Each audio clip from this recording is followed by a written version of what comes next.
Episode 71 to 80। अध्याय 71। अध्याय 72। अगर ये तुम्हारा मुझसे बदला नहीं है तो फिर क्या है। अनुवादक 54,96,90,339। शिया यांग्यांग और गु किचेन दोनों दोपहर भर सोते रहे। शिया यांग्यांग बिस्तर पर बेसुध लेटी छत को घूर रही थी। सबकी नजरों में गु किचेन अछूत, सभ्य और एकांतप्रिय था, यहाँ तक कि उसके बारे में अफवाहें भी फैली हुई थीं। गु किचेन को जाहिर तौर पर महिलाओं में कोई रुचि नहीं थी, वह पवित्र थे और उनमें कोई इच्छाशक्ति नहीं थी। ये कितनी शुद्ध और इच्छा रहित बकवास है। फिर भी जिया यांग्यांग के मूड में काफी सुधार हुआ था। शायद वह इस बारे में जरूरत से ज्यादा सोच रही थी। गु किचेन द्वारा चुना गया रेस्तरां एक निजी फ्रांसीसी रेस्तरां था, जो आमतौर पर मशहूर हस्तियों और राजनेताओं का पसंदीदा अड्डा होता है। शिया यांग्यांग वास्तव में काफी घबराई हुई थी। पहली बात तो ये थी कि गु किचेन पहली बार शेन मानबिंग को अपने दोस्तों से मिलवाने ले जा रहा था। दूसरी बात, शेन मानबिंग कोई साधारण व्यक्ति नहीं थी, वह जन्मजात प्रभावशाली व्यक्तित्व वाली एक दिवा थी। हालांकि जिया यांग्यांग अब भी काफी उत्साहित थी। वह एहसास ऐसा था मानो वह गु किचेन के जीवन में प्रवेश कर रही हो। उनकी शादी गुप्त थी। शिया यांग्यांग को डर था कि कहीं किसी को पता न चल जाए। उसने कभी नहीं सोचा था कि इस शादी का अंत कैसा होगा। लेकिन अब उसकी सोच धीरे धीरे बदल गई थी। जब शिया यांग्यांग और गु किचेन रेस्तरां पहुंचे तब तक शेन मानबिंग वहां नहीं पहुंची थी। कुछ देर इंतजार करने के बाद गु किचेन को एक फोन कॉल आया। वह शेन मानबिंग का एजेंट था। शिया यांग्यांग को स्पष्ट रूप से कार दुर्घटना और पीछे से टक्कर जैसे शब्द सुनाई दिए। फोन रखने के बाद गु किचेन का चेहरा बेहद गंभीर हो गया था। गु किचेन ने शिया यांग्यांग से कहा, शेन मानबिंग का यहां आते समय कार एक्सीडेंट हो गया और वह अब अस्पताल में है। मुझे उससे मिलने जाना होगा। शिया यांग्यांग ने तुरंत कहा, मैं तुम्हारे साथ चलूंगी। गु किचेन ने जवाब दिया, यह कोई गंभीर बात नहीं है, आप यहीं रुके तो बेहतर होगा। कुछ खा लीजिए, मैं आपको लेने वापस आऊंगा, ज्यादा देर नहीं लगेगी। शिया यांग्यांग ने इस बारे में सोचा कि अगर वह गु किचेन के साथ सार्वजनिक रूप से अस्पताल में दिखाई देती है तो इससे बहुत सारे विवाद पैदा हो सकते हैं। तो उसने सिर हिलाकर कहा, ठीक है, मैं यहीं तुम्हारा इंतजार करूंगी। गु किचेन चला गया और शिया यांग्यांग वहीं रुकी रही। एक के बाद एक व्यंजन मेज पर परोसे जाने लगे। सभी व्यंजन स्वादिष्ट थे। फिर भी जिया यांग्यांग वहां बिल्कुल अकेली बैठी थी। वेटर की निगाहें थोड़ी अजीब थीं। शिया यांग्यांग ने अपनी चॉपस्टिक को छुआ तक नहीं, उसने कई मुख्य व्यंजन पैक करवा लिए।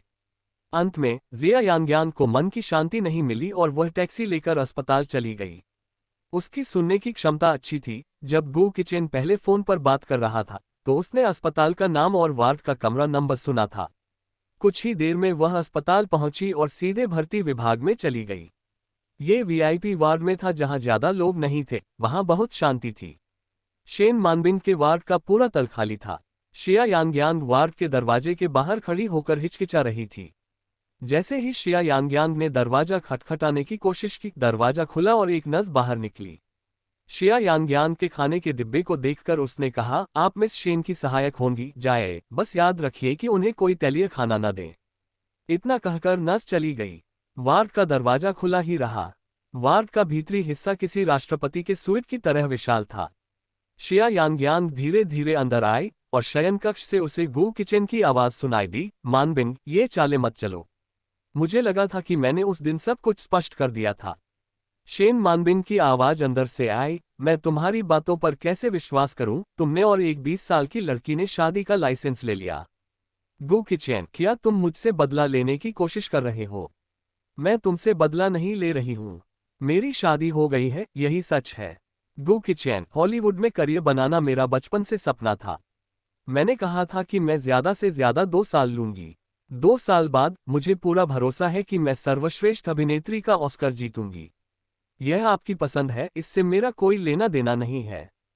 तुम्हारे चुनाव का क्या? क्या तुमने मुझे शादी का प्रस्ताव दिया और मैंने तुम्हें ठुकरा दिया, जिससे तुम्हारे सीईओ के अहंकार को ठेस पहुंची और इसलिए तुमने एक युवा लड़की से शादी कर ली? अगर यह मुझसे बदला लेना नहीं है तो फिर क्या है? अध्याय 72। अध्याय 73। आतंक का एक क्षण। अनुवादक 54,96,90,339। शिया यांग्यांग पूरी तरह से स्तब्ध रह गई। उसका दिमाग एक पल के लिए सुन्न हो गया, लेकिन फिर सब कुछ स्पष्ट हो गया। अब तक वह हमेशा इस बात को लेकर असमंजस में थी कि गु किचेन जैसा व्यक्ति उससे शादी क्यों करेगा।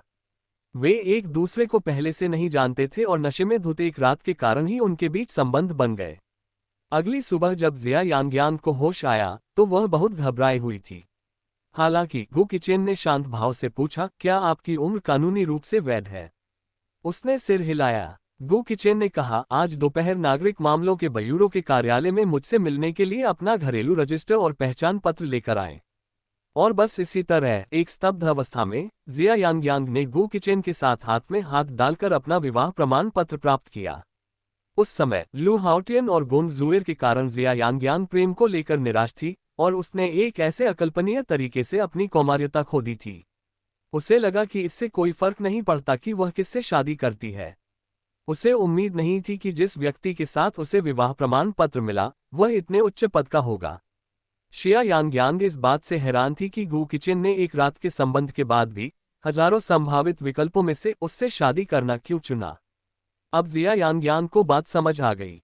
गु किचेन बिल्कुल उसी की तरह थी। प्रेम में निराश होकर उसने विवाह की उम्मीद छोड़ दी थी। किसी के बोलते रहने के बावजूद जिया यांग्यांग को एक भी शब्द सुनाई नहीं दिया। भावहीन चेहरे वाली वह महिला मुड़ी और अस्पताल से चली गई। शिया यांग्यांग का दिल दुख रहा था। सच तो ये था कि अगर गु किचेन ने इन कारणों से भी उससे शादी की थी तो वह उसे दोष नहीं दे सकती थी, क्योंकि उसने भी हताशा में आकर सहमति दी थी, इसलिए उसे दूसरों को दोष देने का कोई अधिकार नहीं था। शिया यांग्यांग को इस बात से परेशानी थी कि उसके वर्तमान विचार पहले के विचारों से पूरी तरह अलग थे। वह ऐसा लग रहा था कि उसे गु किचेन से प्यार हो गया है। बाहर घोर अंधेरा था। शिया यांग्यांग यंत्रवत रूप से चलती रही। फिर अचानक उसे एक हॉर्न की चीख सुनाई दी। जब उसने अपना सिर घुमाया तो उसने दो इतनी तीव्र किरणें देखी कि वह अपनी आंखें नहीं खोल सकी। शिया यांग्यांग को प्रतिक्रिया करने का समय ही नहीं मिला और उसने देखा कि एक मजबूत ताकत उसकी बाह को खींचकर ले जा रही है। शिया यांग्यांग किसी की बाहों में गिर पड़ी। फिर उसे केवल वाहनों के शोरगुल भरे दृश्य और किसी ड्राइवर की गालियां सुनाई दे रही थी जो तेजी से गाड़ी चलाते हुए गुजर रहा था। क्या तुम ठीक हो? एक गहरी मर्दाना आवाज ने पूछा, जो मानो उसके सिर के ऊपर से नीचे आ रही थी। शिया यांग्यांग ने ऊपर देखा तो पाया कि वह शेन शिचुआन था। उसे यह समझने में थोड़ा समय लगा कि शेन शिचुआन ने एक हाथ से उसकी कलाई को कसकर पकड़ रखा था और दूसरे हाथ से उसकी कमर को। वे दोनों एक दूसरे के बहुत करीब हैं। शिया यांग्यांग को उसके दिल की धड़कन भी सुनाई दे रही थी। शिया यांग्यांग ने झट से खुद को पीछे खींच लिया और एक कदम पीछे हटते हुए कहा, मैं ठीक हूं। शेन शिचुआन ने कहा, मिस शिया, आप बहुत विचलित लग रही थी। ये बहुत खतरनाक था। शिया यांग्यांग ने चारों ओर देखा और महसूस किया कि वह सड़क के बीचों बीच आ गई है। अभी वह विचारों में खोई हुई थी और बिना ध्यान दिए सड़क पार कर रही थी। अगर शेन शिचुआन समय पर न आता तो वह गंभीर खतरे में पड़ सकती थी। शिया यांग्यांग अचानक चौंक गई और डर गई। जिया यांग्यांग ने कहा, धन्यवाद। शेन शिचुआन ने हल्की सी मुस्कान के साथ कहा, क्या मिस शिया मुझे खाना खिलाएंगी, क्योंकि मुझे बहुत भूख लगी है। आश्चर्यचकित होकर जिया यांग्यांग ने सहमति में सिर हिलाया। वे पास के ही एक हुनान रेस्तरां में गए। बैठने के बाद भी जिया यांग्यांग अभी भी सहमी हुई थी। मुझे बचाने के लिए धन्यवाद श्रीमान शेन, लेकिन आप वहां कैसे पहुंचे? शेन शिचुआन ने जवाब दिया, मैं अस्पताल से निकला ही था कि मेरी मुलाकात मिस शिया से हुई। मैंने देखा कि आप काफी परेशान लग रही थीं। थोड़ी ही दूर चलने पर दो लोगों से टकरा गईं। मुझे आपको अकेला छोड़ना सुरक्षित नहीं लगा, इसलिए मैंने आपका पीछा करने का फैसला किया। इसलिए ये घटना महज एक संयोग नहीं थी। चलते चलते वह दो लोगों से टकरा गई थी और उसे इसका जरा भी अंदाजा नहीं था। अध्याय 73, अध्याय 74, अनुबंध पर हस्ताक्षर करना। अनुवादक 54,96,90,339। शेन शिचुआन ने आगे कहा, हालांकि मुझे ये जानने की उत्सुकता है कि मिस शिया इतनी विचलित क्यों हो गई हैं। शिया यांग्यांग ने कहा, कुछ चीजें ऐसी हैं जो मेरी समझ से परे हैं। इस बारे में बात करने की अनिच्छा जताते हुए जिया यांग्यांग ने विषय बदलते हुए पूछा, आप अस्पताल क्यों आए हैं? शेन शिचुआन ने बताया, मेरी छोटी बहन का कार एक्सीडेंट हो गया है और वह अस्पताल में भर्ती है। मैं उससे मिलने आया हूँ। ये सुनकर जिया यांग्यांग को ऐसा लगा जैसे उसके दिमाग में अचानक कुछ कौंध गया हो। शिया यांग्यांग ने हिचकिचाते हुए पूछा, क्या आपकी बहन शेन मानबिंग है? शेन शिचुआन ने जिया यांग्यांग की ओर देखा और पूछा, क्या तुम मेरी बहन को जानते हो? आशा के अनुसार शेन परिवार जटिल था। वे फैंग शहर के 4 प्रमुख परिवारों में से एक थे। शेन शिचुआन टाइम एंटरटेनमेंट के सीईओ थे और शेन मानबिंग कंपनी की प्रमुख प्रतिभा थी। लेकिन उन्होंने कभी भी इन दोनों व्यक्तियों के बीच संबंध नहीं जोड़ा था। बोलते समय शिया यांगयांग की भावनाएं मिली जुली थीं। शेन मानबिंग एक राष्ट्रीय प्रतीक हैं, उन्हें कौन नहीं जानता होगा। शेन शिचुआन हंसते हुए बोले, अगर मिस शिया मनोरंजन जगत में आने को तैयार हैं, तो आप देखते ही देखते अगली स्टार बन जाएंगी। निर्देशक यांग जिन रोज आपके बारे में बात करते रहते हैं और मुझसे कहते हैं कि मैं आपको उनके नए नाटक में मुख्य महिला किरदार निभाने के लिए मनाऊं।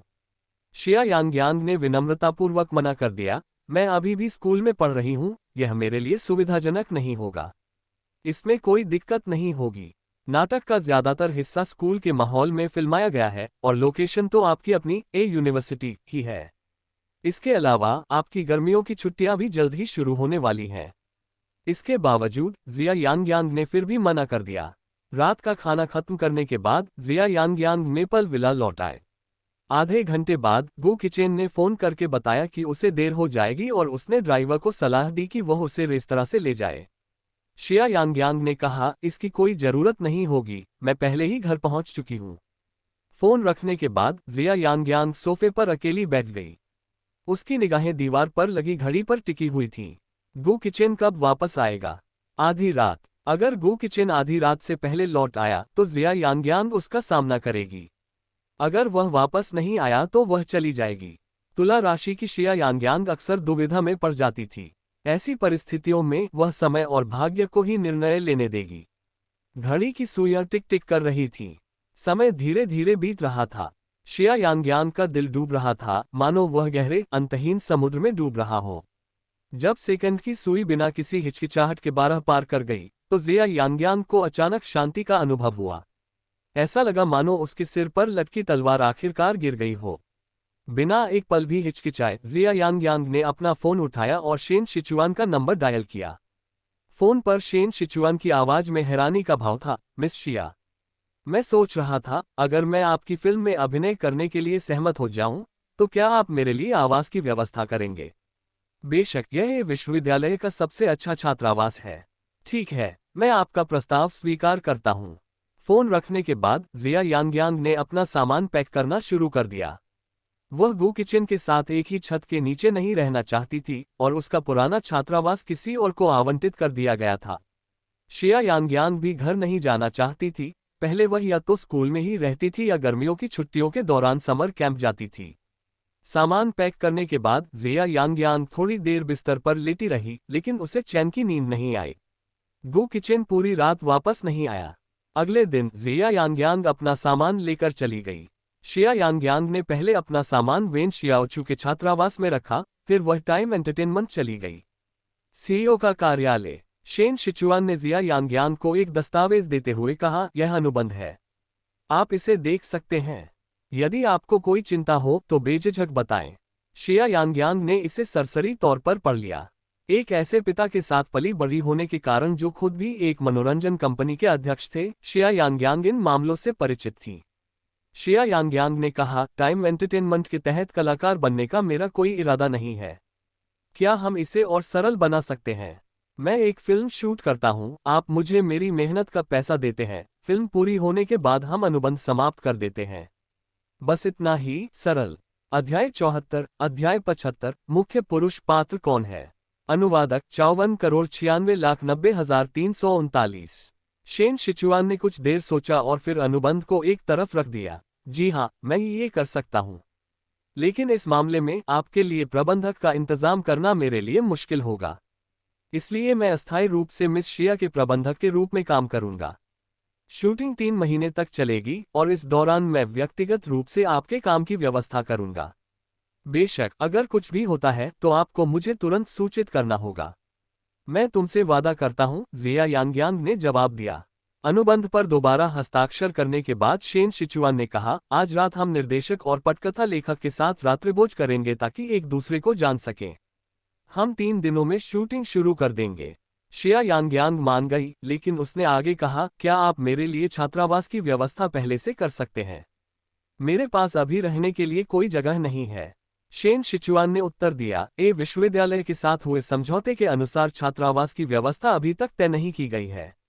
मैं अगले कुछ दिनों के लिए आपके रहने का इंतजाम कर दूंगा। शिया यांग्यांग ने सहमति में सिर हिलाया। गुजारा करने के लिए अतिरिक्त पैसे न होने के कारण उसके पास मदद मांगने के अलावा कोई विकल्प नहीं था।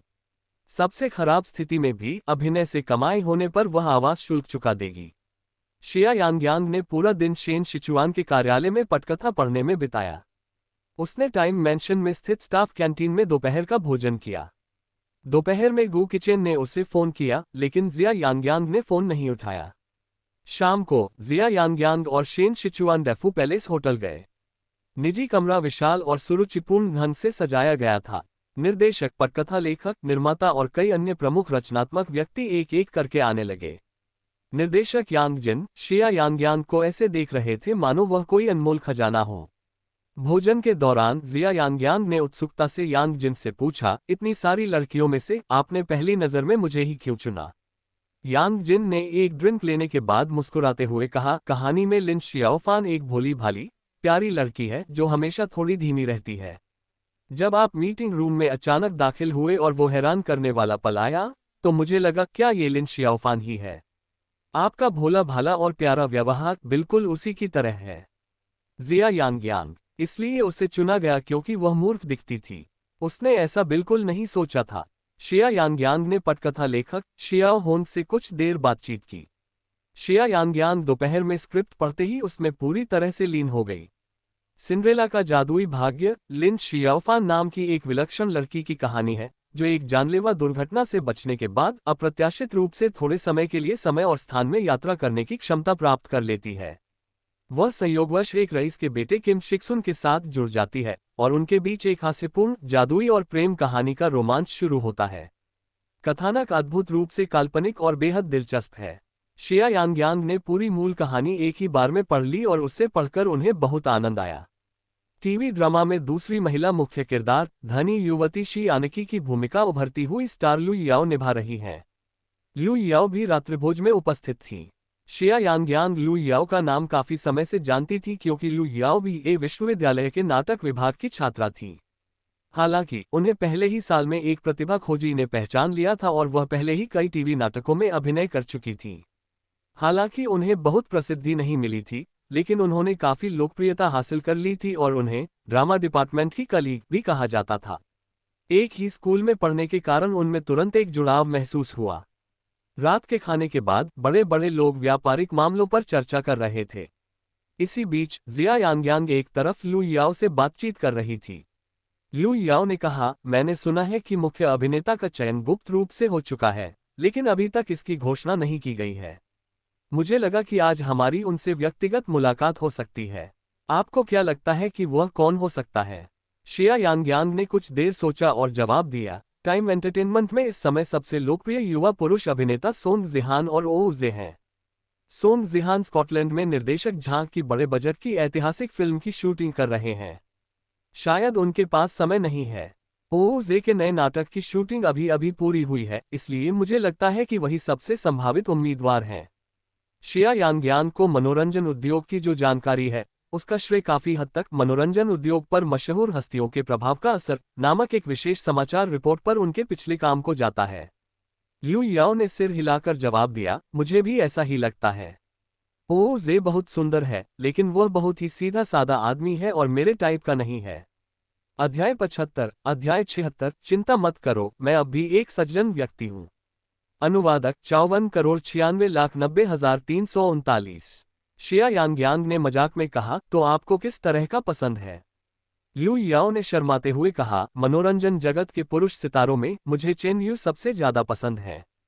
आखिरकार मैं उनकी कट्टर प्रशंसक हूँ। शिया यांग्यांग ने सिर हिलाते हुए कहा, चेन यू का चेहरा किसी स्त्री से भी ज्यादा सुंदर है। क्या अपने से ज्यादा आकर्षक पुरुष को पसंद करना बहुत दबाव वाला नहीं है? और इस तरह उन दोनों ने मनोरंजन जगत की गपशप पर चर्चा शुरू कर दी। वास्तव में गपशप एक महिला की दूसरी आत्मा है। सभा का समापन 10 बजे हुआ। शेन शिचुआन गाड़ी चला रहा था और शिया यांग्यांग यात्री सीट पर बैठी थी। शिया यांग्यांग को इस बात का कोई अंदाजा नहीं था कि शेन शिचुआन ने उसके ठहरने के लिए कहाँ योजना बनाई थी, शायद कोई होटल। फोन फिर बजा। उस शाम ये तीसरी कॉल थी। शिया यांगयांग टिमटिमाती स्क्रीन को देखती रही, उसका दिल बेचैन हो रहा था और आखिरकार उसने अपना फोन बंद कर दिया। जब उसने ऊपर देखा तो ऐसा लगा जैसे शेन शिचुआन ने उसकी ओर देखा। प्रेमी। शिया यांगयांग चौंक गई और बोली, नहीं। शेन शिचुआन ने आगे कुछ नहीं पूछा, गाड़ी जल्द ही रुक गई। तभी जिया यांगयांग को एहसास हुआ कि यह एक होटल नहीं बल्कि एक गार्डन विला था। शिया यांगयांग ने आश्चर्य से पूछा, ये कहाँ है? शेन शिचुआन ने कहा, मेरा घर। शिया यांगयांग और भी ज्यादा हैरान थी, तुम मुझे अपने घर क्यों लाए? शेन शिचुआन ने शिया यांगयांग के गुस्से वाले चेहरे और रक्षात्मक हावभाव को देखकर हंसते हुए कहा, तुम्हारे लिए, एक लड़की के लिए, होटल में रहना सुरक्षित नहीं है। तुम फिलहाल यहीं रह सकती हो। शिया यांगयांग हिचकिचाई, क्या ये वाकई ठीक है?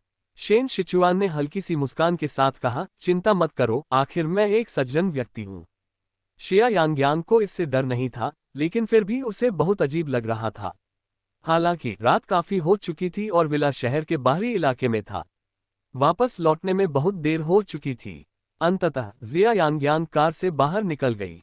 यह विला बहुत बड़ा और एकांतपूर्ण था, जो हरे भरे ऊंचे पेड़ों से घिरा हुआ था। बगीचे में एक आउटडोर स्विमिंग पूल था और विला के अंदर की रोशनी किसी महल की तरह तेज थी। शिया यांगयांग में प्रवेश करने के बाद ही मुझे एहसास हुआ कि यह जगह कितनी अद्भुत थी। लेकिन वहां एक हाउसकीपर के अलावा और कोई नहीं था, जिससे थोड़ा वीरानपन सा महसूस हो रहा था। हाउसकीपर ने शिया यांगयांग के लिए एक अतिथि कक्ष की व्यवस्था की। कमरे में कुछ देर रहने के बाद दरवाजे पर दस्तक हुई। शिया यांगयांग दरवाजा खोलने गई। शेन शिचुआन दरवाजे पर खड़ा था। उसके हाथों में कपड़ों के कुछ सेट थे। शेन शिचुआन ने कहा, ये मेरी छोटी बहन के कपड़े हैं। ये एकदम नए हैं। तुम्हारा नाप उसके नाप के जैसा ही है, इसलिए ये तुम्हें फिट आ जाएंगे। शिया यांगयांग ने कपड़े लेते हुए कहा, धन्यवाद। शेन शिचुआन ने कहा, अगर आपको किसी चीज की जरूरत हो तो आप नौकर यांग अंकल से संपर्क कर सकते हैं या सीधे मेरे पास आ सकते हैं। मेरा कमरा आपके कमरे के बगल में ही है। जिया यांगयांग ने सिर हिलाया। इसी समय नौकरानी आकर बोली, महोदय, आपके यहाँ एक मेहमान है। शिया यांगयांग असमंजस में थी। इतनी रात हो चुकी थी और एक आगंतुक आया हुआ था, लेकिन जिया यांगयांग ने इस बारे में ज्यादा नहीं सोचा। शेन शिचुआन चला गया और जिया यांगयांग अपने हाथों में पकड़े कपड़ों को हैरानी से देखती रही। ये संगीत जगत की रानी शेन मानबिन के कपड़े थे। ये अविश्वसनीय था, वो महिला सितारों की चहेती बनने के लिए ही पैदा हुई थी। शिया यांगयांग को यह मानना ही पड़ा कि वास्तव में गु किचेन और शेन मानबिंग एक दूसरे के लिए बिल्कुल सही जोड़ी थे। वे मानो एक ही दुनिया के लोग थे। शिया यांगयांग ने अपना सिर हिलाया, इसके बारे में न सोचने का फैसला किया और नहाने के लिए बाथरूम की ओर मुड़ गई। इस बीच अध्ययन में शेन शिचुआन ने लाल शराब की एक बोतल खोली, उसे गिलास में डाला और उदास चेहरे के साथ सोफे पर बैठे व्यक्ति को देते हुए कहा, आप तो एक व्यस्त व्यक्ति हैं, साल में शायद ही कभी दिखाई देते हैं। आज आधी रात को मेरे साथ पीने आए हैं। आखिर ऐसी क्या बात है जो आपको, युवा स्वामी गु, इतनी परेशान कर रही है? उस आदमी ने शेन शिचुआन के हाथ से शराब का गिलास लिया, एक छोटा सा घूंट पिया और पूछा, 20 साल की लड़कियां आमतौर पर क्या सोचती हैं? वे अक्सर लोगों को क्यों नजरअंदाज करती हैं? अध्याय 76, अध्याय 77, वो स्त्री जिसने स्वर्ग के नीचे गु किचेन को नाराज करने का साहस किया। अनुवादक 54,96,90,339। शेन शिचुआन के होठों पर भी शराब का गिलास लगा हुआ था। सौभाग्य से उसने एक घूंट भी नहीं लिया था, अन्यथा वह शायद घुट जाता। शेन शिचुआन ने टिप्पणी की, मैंने कभी सोचा भी नहीं था कि मुझे वो दिन देखना पड़ेगा जब तुम, गु किचेन, इतना बचकाना सवाल पूछोगे, तुम्हें प्यार कब हुआ? मुझे तो पता ही नहीं था, और वो तो 20 साल की लड़की है। गु क्यूई चेन ने हल्के स्वर में कहा, मैं पहले से ही शादीशुदा हूँ। शेन शिचुआन, जो अपने हाथ में वाइन का गिलास धीरे धीरे घुमा रहा था, रुक गया। उसका लहजा गंभीर हो गया, क्या आप सच में ऐसा कह रहे हैं? गु की चेन ने कोई जवाब नहीं दिया, बल्कि उसने अपने गिलास में मौजूद सारी लाल शराब पी ली। शेन शिचुआन ने कहा, दरअसल मुझे आपके रिश्ते में होने से कोई आपत्ति नहीं है। व्यापार की तरह ही अनुभव अर्जित करना हमेशा बुरा नहीं होता, लेकिन शादी एक गंभीर मामला है। मैंने हमेशा सोचा था कि एक दिन शियाओमान आपकी दुल्हन बनेगी। ची चेन ने जवाब दिया, मैं मानबिंग के साथ पला बड़ा हूं और समय के साथ कई चीजें स्वाभाविक रूप से सही जगह पर आ गईं। मैंने उसे शादी का प्रस्ताव भी दिया था, लेकिन उसने मना कर दिया। फिर कुछ अप्रत्याशित हुआ। उस लड़की ने मेरी जिंदगी में दखल दिया और मुझे एहसास हुआ कि मेरी आमतौर पर अपरिवर्तित रहने वाली जिंदगी ने एक दिलचस्प मोड़ ले लिया है, जिससे ये पहले से अलग महसूस होने लगी है। अगर आप मुझसे पूछें कि क्या मैं गंभीर हूं, तो हाँ, मैं गंभीर हूं। जिस क्षण हमने अपनी शादी का पंजीकरण कराया, उसी क्षण से मैंने इसे गंभीरता से लेने की योजना बनाई थी। शेन शिचुआन के चेहरे के भावों में कोई खास बदलाव नहीं आया, उनकी उंगलियां कप के किनारे पर फिर रही थीं, मानो वे कुछ सोच विचार कर रहे हों। शेन शिचुआन ने कहा, मैं शाओमान के साथ आपके रिश्ते में दखल नहीं देना चाहता। आप दोनों वयस्क हैं और आपके अपने अपने विचार हैं। लेकिन मेरी बहन जिद्दी है। सालों से मैंने उसे बहुत लाड़ प्यार दिया है। जो चीजें उसे नहीं मिलती, वे हमेशा उसे पाने की लालसा को और बढ़ा देती हैं। आपको इस मामले को जल्द से जल्द सुलझाना चाहिए। उसे सब कुछ स्पष्ट रूप से समझा दें। क्यूई चेन ने जवाब दिया, मैं समझ गया। शेन शिचुआन ने हल्की सी मुस्कान बिखेरी और अपना गिलास उठाते हुए कहा, फिर भी आपकी शादी पर बधाई हो। जब क्यूई चेन किसी खास व्यक्ति के बारे में सोचता था तो उसके चेहरे पर थोड़ी सी बेबसी झलकने से खुद को रोक नहीं पाता था। फिर भी वह आगे झुका और शेन शिचुआन के साथ गिलास टकराते हुए बोला, धन्यवाद। शेन शिचुआन ने विषय बदलते हुए कहा, तो तुम्हारी नवविवाहित दुल्हन तुमसे बात नहीं कर रही है। वह किस तरह की लड़की है जो तुम्हारा दिल जीत रही है? कभी कभार, क्यूई चेन ने आह भरते हुए कहा, वह न केवल मुझसे बात नहीं कर रही है, बल्कि भाग भी गई है। मुझे ये भी नहीं पता कि वह अब कहाँ है। शेन शिचुआन क्यूई चेन की दुर्दशा पर कुछ हद तक प्रसन्न होकर हंसा, ऐसी औरत जो तुम्हें चुनौती देने की हिम्मत करे, वाकई दुर्लभ है। तुम्हारी इस नई पत्नी से मिलने की मेरी दिली इच्छा हो रही है। वह जरूर कोई अनोखी शख्सियत होगी।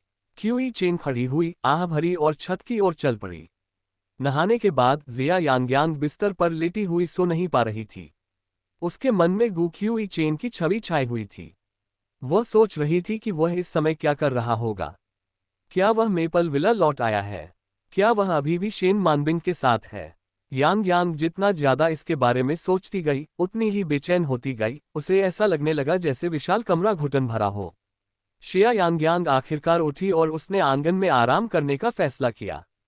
कमरे में एक पूरी दीवार थी जो फर्श से छत तक कांच की बनी हुई थी। मोटे पर्दों को हटाकर जिया यांग ने कांच का दरवाजा खोला और छत पर कदम रखा।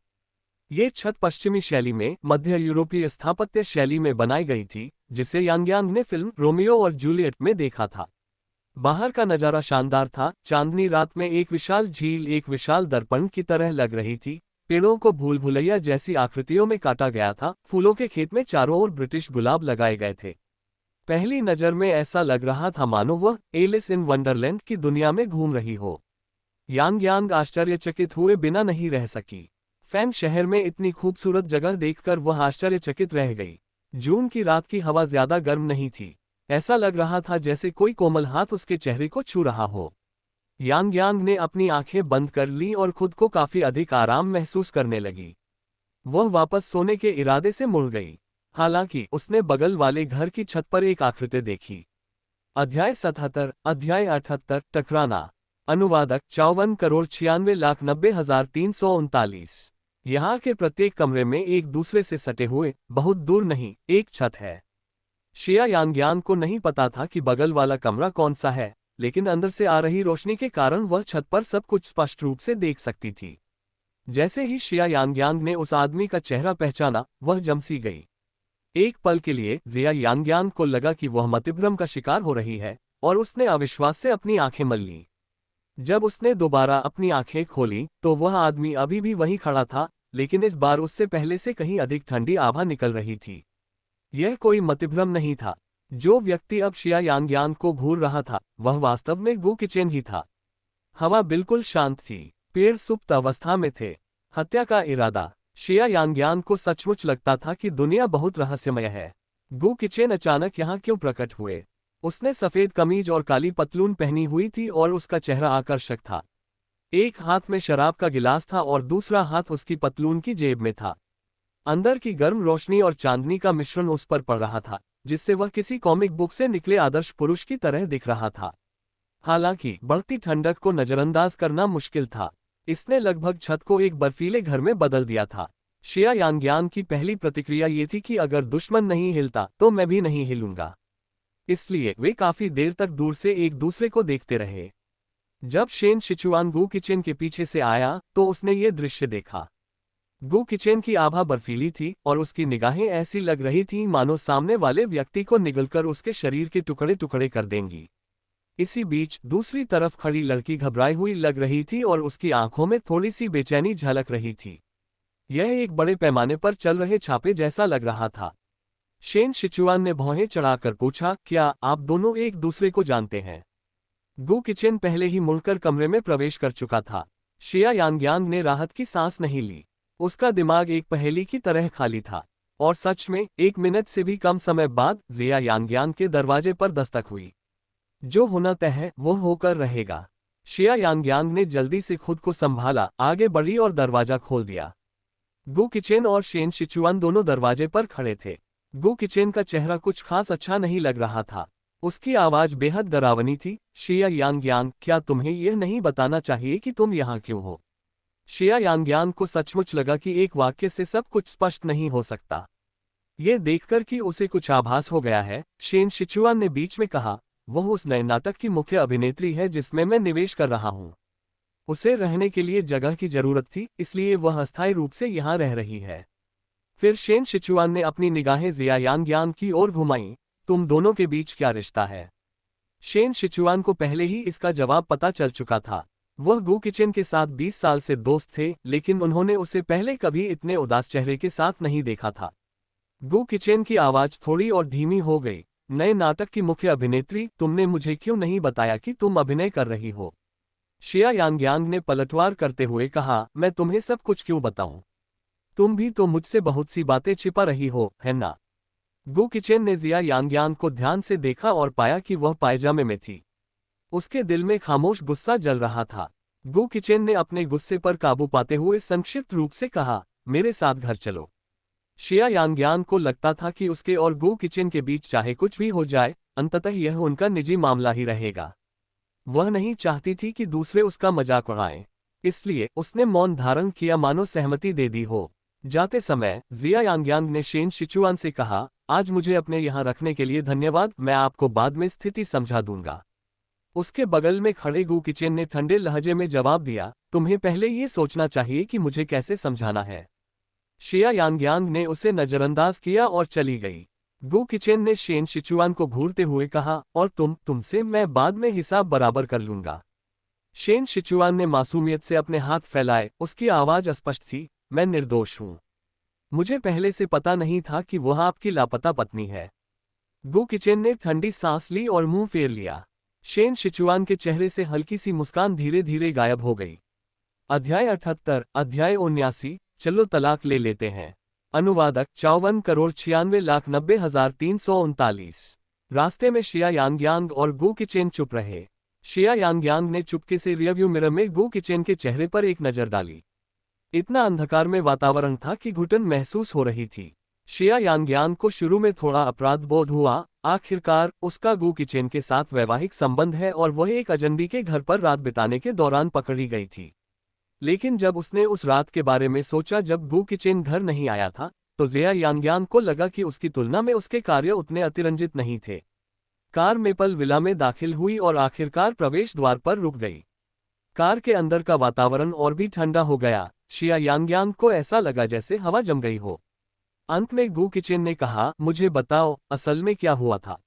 शिया यांग्यांग ने भ्रमित होने का नाटक करते हुए कहा, आपका क्या मतलब है? गू किचेन ने अपना सिर घुमाकर जिया यांग्यांग की ओर देखा। अजीब बात यह थी कि उसे लग रहा था कि उसकी निगाहों से छिपने की कोई जगह नहीं है। गू किचेन ने कहा, तुम घर से भाग गई, किसी को बिना बताए एक अजनबी के घर में रुकी और शेन शिचुआन के साथ मेलजोल रखा। तुम उसे कितना जानती हो कि उसके साथ घर जाने की हिम्मत की? शिया यांग्यांग ने पलटवार करते हुए कहा, मैं भी तुम्हें उतना अच्छे से नहीं जानती, फिर भी मैंने तुमसे शादी कर ली। पहले शिया यांग्यांग कभी भी गू किचेन से इस तरह बात करने की हिम्मत नहीं करती थी। इन शब्दों से गू किचेन स्पष्ट रूप से क्रोधित हो गया और बोला, क्या हमारी शादी आपके लिए इतनी कम मायने रखती है? शिया यांग्यांग ने जवाब दिया, यह आपसी है।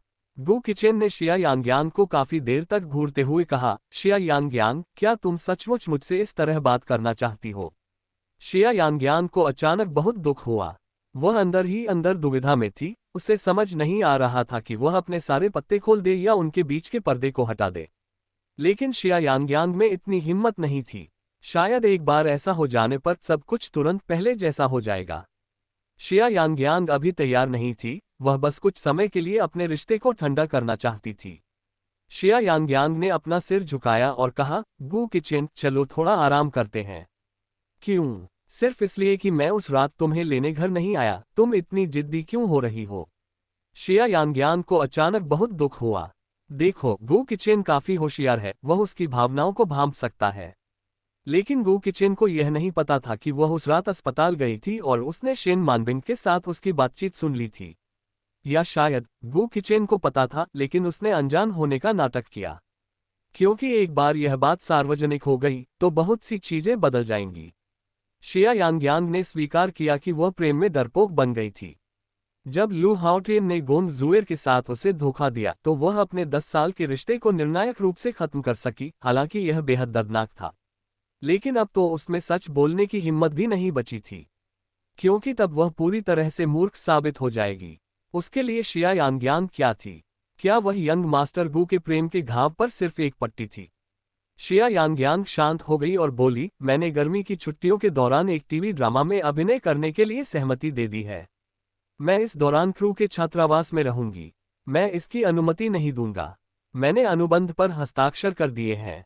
मैं अनुबंध तोड़ने के लिए जुर्माना अदा करूंगा। शिया यांग्यांग ने गु किचेन की ओर मुड़कर कहा, गु किचेन, यह मेरी पसंद है, मेरा जीवन है, आपको मुझे नियंत्रित करने का कोई अधिकार नहीं है। मैं तुम्हारा पति हूं, अगर मैं योग्य नहीं हूं तो कौन है? ये सिर्फ कागजों पर हुई शादी है। अगर आप वाकई मुझे रोकना चाहते हैं तो चलिए तलाक ले लेते हैं। वह वाक्य कहे जाने के बाद सब कुछ अचानक शांत हो गया। सन्नाटा बेहद भयावह था। अध्याय 79, अध्याय 80, एक चुंबन चुराना। अनुवादक 54,96,90,339। शिया यांग्यांग ने शुरू में सोचा था कि तलाक शब्द, यहां तक कि जब इसका प्रस्ताव रखा जाएगा तब भी ये बहुत मुश्किल होगा। लेकिन उसे उम्मीद नहीं थी कि वह इस तरह अचानक बोल देगी। दरअसल इन दिनों ये दो शब्द उसके दिल में चुभे कांटे की तरह हैं। समय समय पर उसे चोट पहुंचाना। गु किचेन का चेहरा उदास था और कार के अंदर का तापमान मानो हिमांक बिंदु तक पहुंच गया था। शिया यांग्यांग को अपने दिल की धड़कन सुनाई दे रही थी, लेकिन वह अब भी ऊपरी तौर पर बहुत शांत होने का दिखावा कर रही थी। कुछ देर बाद उसने गु किचेन को कड़वी हंसी हंसते हुए सुना, शिया यांग्यांग, तुम सचमुच बेफिक्र हो? क्या तुम्हें लगता है कि शादी बच्चों का खेल है? अगर तुम ऐसा सोचती भी हो तो मैं, गु किचेन, कोई ऐसा आदमी नहीं हूं जिसके साथ तुम खेल सको। इतना कहकर गु किचेन कार से बाहर निकला और चला गया। कार में केवल शिया यांग्यांग ही रह गई थी। वह कुछ हद तक स्तब्ध थी, ये सोचकर कि आखिर कौन किसके भावनाओं के साथ खिलवाड़ कर रहा है। अंततः शिया यांग्यांग कार से बाहर निकल गई। अंदर प्रवेश करने के बाद उसने गु किचेन को बालकनी में सिगरेट पीते हुए पाया। वे कुछ समय से एक ही छत के नीचे रह रहे हैं। लेकिन जिया यांग्यांग ने गु किचेन को पहले कभी धूम्रपान करते नहीं देखा था। धुएं के घने गुबार में उसका एक तरफ का चेहरा छिपा हुआ था, उसके चेहरे के भाव स्पष्ट नहीं थे। लेकिन उसके चारों ओर फैली भयावह आभा के कारण किसी के लिए भी उसके पास जाना असंभव था। शिया यांग्यांग स्वेच्छा से अतिरिक्त शयन कक्ष में चली गई। गु किचेन अपने सामान्य स्वभाव में नहीं लग रहा था। वह बेहद खौफनाक था। शिया यांग्यांग इस आदमी को उकसाना नहीं चाहती थी। शिया यांग्यांग को नींद नहीं आ रही थी। वह छत को घूरती रही। जैसे जैसे समय बीतता गया, हर पल यातना जैसा लगने लगा। उसे दरवाजे से हल्की हल्की आवाजें सुनाई दी। शिया यांग्यांग ने सहज रूप से अपनी आंखें बंद कर ली और सोने का नाटक किया। शिया यांग्यांग ने कदमों की हल्की आवाज सुनी, जो स्थिर और धीमी थी। वह बिना अनुमान लगाए ही जान गई कि यह कौन है। कदमों की आहट करीब आती गई और फिर गायब हो गई। हालांकि उसकी आंखें बंद थीं, फिर भी जिया यांग्यांग को महसूस हो रहा था कि किसी की निगाहें उस पर टिकी हुई हैं। उसे पता नहीं था कि कितना समय बीत चुका है। शिया यांग्यांग को अपने होठों पर ठंडक महसूस हुई। आंखें खोलते ही उसने खुद को एक बेहद आकर्षक पुरुष के सामने पाया। गु किचेन वास्तव में उसे चूम रहा था, लेकिन इस समय उस व्यक्ति की आंखें बंद थीं और उसने जिया यांग्यांग की शुरुआती अकड़न पर ध्यान नहीं दिया। अगले ही पल जिया यांग्यांग ने झट से अपनी आंखें फिर से बंद कर ली और गहरी नींद में होने का नाटक किया। चुंबन और भी गहरा होता गया, जिसमें दबी हुई नाराजगी का स्पष्ट संकेत था। गू किचेन के होंठ ठंडे थे और उनमें तंबाकू की हल्की सी गंध आ रही थी। शुरुआत में तो बस होठों का हल्का सा स्पर्श हुआ था, लेकिन इस समय बल लगातार बढ़ रहा था। शिया यांग्यांग हिलने की हिम्मत नहीं कर पा रही थी। अगर वह अब जाग जाती तो ये बहुत शर्मनाक होता, है ना? इसके अलावा जिया यांग्यांग उस व्यक्ति के बढ़ते गुस्से को महसूस कर सकती थी। तो वह इस समय क्या कर रहा था? क्या वह अपना गुस्सा उस पर निकाल रहा था? शिया यांग्यांग को अंदर ही अंदर थोड़ा गुस्सा तो आया, लेकिन वह उसे दूर नहीं धकेल सकी। तो सपने की तरह जिया यांग्यांग ने जानबूझकर कुछ बुदबुदाया, करवट बदली और सोना जारी रखा। कुछ देर बाद जिया यांग्यांग ने उस आदमी की गहरी आह सुनी। फिर धीरे धीरे पीछे हटते कदमों की आहट सुनाई दी और दरवाजा बंद होने की हल्की सी आवाज आई। शिया यांग्यांग ने आखिरकार अपनी आंखें खोलीं। उसका दिल इतनी जोर से धड़क रहा था मानो वह उसकी छाती से बाहर निकल आएगा। उसके होंठ थोड़े सुन्नत थे, उन पर अभी भी गू किचेन का स्वाद बाकी था। अपनी कंबल के कोने को दांतों से दबाते हुए जिया यांग्यांग का चेहरा अंधेरे में लाल हो गया था। हालांकि वह जानती थी कि गू किचेन का वह चुंबन अभी गुस्से में था, फिर भी शिया यांग्यांग को गू किचेन के स्पर्श की लालसा सता रही थी। फिर भी वह शर्मिंदगी महसूस कर रही थी। सिर चकरा देने वाली उस अनुभूति ने, जो रोलर कोस्टर की सवारी जैसी थी, जिया यांग्यांग को और भी अधिक बेकार महसूस कराया। जिया यांग्यांग, तुम गिर नहीं सकते। उसने जबरदस्ती खुद को चुटकी काटी। जाग जाओ, प्यार में मूर्खता करना बंद करो। अध्याय 80, अध्याय 81। क्या इसमें बहुत अधिक अंतरंग क्रिया नहीं है? अनुवादक 54,96,90,339। अगली सुबह जिया यांग्यांग जानबूझकर देर से उठी। वह 9 बजे के बाद ही अपने कमरे से बाहर निकली। अपने व्यापक अवलोकन से शिया यांग्यांग को पता था कि गू किचेन एक कर्मठ व्यक्ति थे जो हर सुबह ठीक 7:30 बजे अपने घर से निकल जाते थे और कोई छुट्टी नहीं लेते थे। शिया यांग्यांग ने अनुमान लगाया कि गू किचेन पहले ही जा चुका होगा। जब शिया यांग्यांग बैठक कक्ष पार कर रही थी, तभी उसे बगल से एक गहरी आवाज सुनाई दी, तुम कहाँ जा रही हो? शिया यांग्यांग चौंक उठी। जब उसने अपना सिर घुमाया तो उसने देखा कि गू किचेन बैठक के सोफे पर बैठा है। उन्होंने सोने के फ्रेम वाला चश्मा, सफेद शर्ट और काली पतलून पहनी हुई थी और उनकी गोद में एक लैपटॉप रखा था, जिससे ऐसा लग रहा था कि वे अभी अभी काम करके आए हैं। शिया यांग्यांग ने शेंगयुआन में इंटर्नशिप की थी और उन्हें अक्सर सीईओ के कार्यालय में बुलाया जाता था। इसलिए उसने गू किचेन को कई बार काम करते हुए देखा था। ये कहना ही पड़ेगा कि कड़ी मेहनत करने वाला व्यक्ति बहुत आकर्षक होता है, खासकर गू किचेन, जिसका चेहरा स्वाभाविक रूप से बेहद मनमोहक है। शिया यांग्यांग एक पल के लिए रुकी, फिर बोली, मैं वापस स्कूल जा रही हूँ। आज आखिरी प्रोफेशनल परीक्षा है। शिया यांग्यांग की परीक्षा वास्तव में थी, लेकिन वह दोपहर में थी। गू किचेन ने कहा, मैं आपको गाड़ी से ले जाऊंगा। जब वह बोल रहा था, गू किचेन पहले ही अपना लैपटॉप बंद कर रहा था और खड़ा हो रहा था। शिया यांग्यांग ने झट से मना कर दिया, कोई जरूरत नहीं, यह ज्यादा दूर नहीं है। मैं अपनी साइकिल से जा सकती हूँ। मैं वैसे भी कंपनी जा रहा हूँ। जब वह गू किचेन के साथ कार में बैठी थी तो जिया यांग्यांग को असहज महसूस हुआ। अंततः कार रुक गई। शिया यांग्यांग तुरंत बाहर निकलना चाहती थी, लेकिन उसने पाया कि गू किचेन ने दरवाजे बंद कर दिए थे। इसका क्या मतलब था? शिया यांग्यांग ने उसकी ओर देखा। गू किचेन ने शिया यांग्यांग की ओर नहीं देखा। गहरी आवाज में उन्होंने पूछा, क्या आप वाकई टीवी ड्रामा में काम करना चाहती हैं? शिया यांग्यांग ने हठपूर्वक उत्तर दिया, हाँ। उसका असली मकसद सिर्फ गू किचेन के साथ एक ही छत के नीचे न रहना था। शिया यांग्यांग को धीरे धीरे यह एहसास होने लगा था कि वह खुद को खो रही है।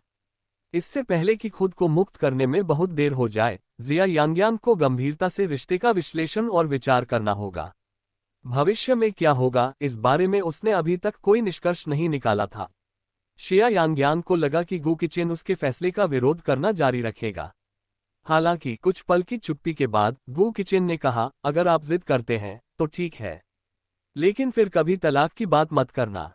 जिया यांग्यांग के चले जाने के बाद गू किचेन टाइम इंटरनेशनल बिल्डिंग की ओर गाड़ी चलाकर गए। टाइम के सीईओ का कार्यालय। गू किचेन सोफे पर बैठे हुए गंभीर भाव से एक दस्तावेज का अध्ययन कर रहे थे। शेन शिचुआन कार्यालय की मेज से टेक लगाकर बाहें मुड़े हुए बैठे थे। उन्होंने मजाक में कहा, युवा स्वामी गू, आप 2 घंटे से पटकथा पढ़ रहे हैं। कोई सुझाव देंगे? स्क्रिप्ट को अंत में समेटते हुए गू किचेन का चेहरा उदास था। इसमें गले लगने के 12 दृश्य हैं, चुंबन के 4 दृश्य हैं और एक बिस्तर का दृश्य है। क्या ये बहुत ज्यादा नहीं है? शेन शिचुआन हंसते हुए बोले, तो तुमने सिर्फ उन्हें गिनने के लिए पूरी स्क्रिप्ट पढ़ने में 2 घंटे बिता दिए। गु किचेन ने कोई जवाब नहीं दिया, वह बस चुपचाप अपने सामने खड़े आदमी को देखता रहा। तब शेन शिचुआन ने गंभीरता से जवाब दिया, सिंड्रेला की शानदार किस्मत देश की पहली प्रमुख फैंटेसी कृति है। मुख्य अभिनेत्री के रूप में जिया यांगयांग के कुल 478 दृश्य हैं और उनमें से केवल कुछ ही अंतरंग दृश्य हैं, जो कि काफी कम है। गु किचेन ने कहा, उन दृश्यों के लिए किसी स्टैंड इन का उपयोग किया जाना चाहिए। शेन शिचुआन ने जवाब दिया, शायद ये काम न करे। पहली बात तो यह है कि इस शो का निर्देशन यांग जिन कर रहे हैं, जो अपनी बारीकियों पर बेहद ध्यान देते हैं। यहाँ तक कि पहले के मार्शल आर्ट ड्रामा में भी उन्होंने अभिनेताओं को स्टैंड इन का इस्तेमाल करने की अनुमति नहीं दी थी। ऐसे में इस तरह के युवा आइडल ड्रामा की तो बात ही छोड़िए। दूसरी बात, कई आवेदकों में से चुनी गई नई कलाकार जिया यांगयांग निश्चित रूप से सबका ध्यान आकर्षित करेगी। अगर वह कुछ अंतरंग दृश्यों में भी स्टैंड इन का इस्तेमाल करती हैं, तो उनकी आलोचना की जा सकती है कि वह दिखावा कर रही हैं और एक दिवा की तरह व्यवहार कर रही हैं। आगे की कहानी सुनाने के लिए VM स्टोरी वर्ल्ड सब्सक्राइब करो।